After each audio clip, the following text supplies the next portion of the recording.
What's up guys, it's Kristen here today with my review of Eleanor by Jason Gurley. Now I was very graciously sent this for review by Crown Publishing, and I'm even more excited because this cover is absolutely gorgeous, so I'm very happy that it gets to stay on my shelf for good. Now first I will give you a brief synopsis of Eleanor. It is a very unique story. It's a mixture of genres. It's a little bit difficult to explain, so just bear with me for a bit. Essentially it is about a girl named Eleanor, hence the title, who, when she is 6 years old, her identical twin sister dies, and that event just rips her entire family apart and does almost irrevocable damage. The story skips forward several years to her early teens, and you see how over time things have only gotten worse. Her mother has seeped into a deep depression and is a severe alcoholic. Her father has left, and she has been forced to mature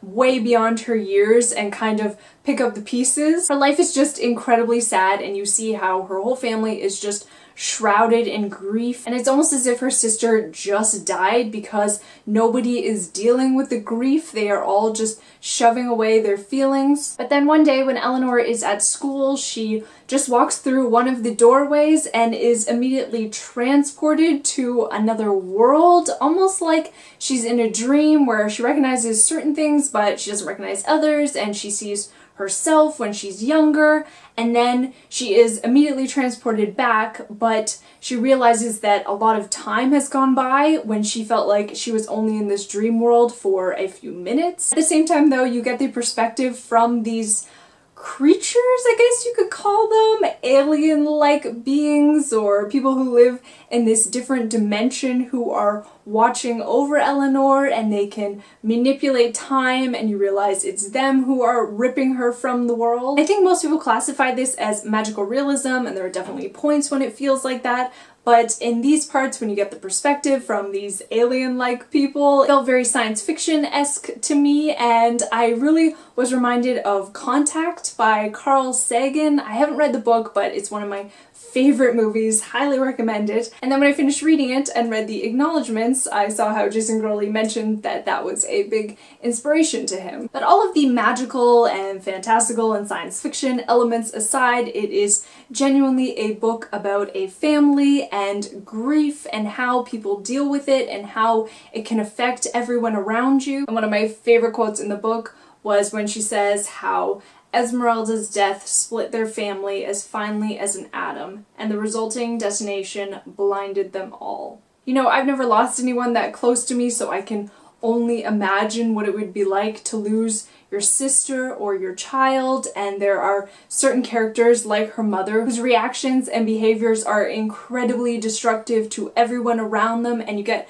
so angry reading it, but then you also feel for them, and there are several points when you get insights and flashbacks into their character and you understand more why they can't cope with the grief. It's also very much a story about families and generational issues, as we see her grandmother and her mother even before she was born, how the choices that they made and events from the past just continue to bleed into the present, whether we want them to or not, and sometimes that can be good and sometimes that can be very negative. And I read an interview with the author, and I thought it was really interesting when he said how those parts where you get the flashbacks to her mother and her grandmother before she was born show how our parents and grandparents have lives before their children come along, obviously, and that doesn't go away the minute that their child is born. Our parents and our grandparents are incredibly